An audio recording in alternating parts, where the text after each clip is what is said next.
Onorevole Zuncheddu, stiamo parlando di un mondo che è dall'altra parte del mare, ma sembra così lontano da noi, no? È un mondo che non conosciamo. E invece no, è un mondo sul quale noi dovremmo stare molto attenti e riflettere, anche perché ci affacciamo, cioè Cagliari è una finestra su quel mondo.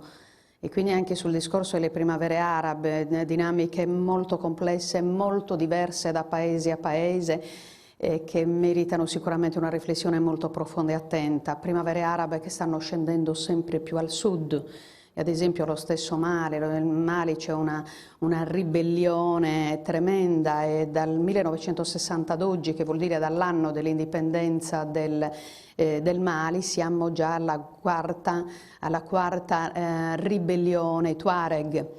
Credo che proprio per mancanza del rispetto dei patti che periodicamente i governi stabiliscono e che poi invece non vengono rispettati. Grazie onorevole Zuncheddu, io tornerei a Samugheo.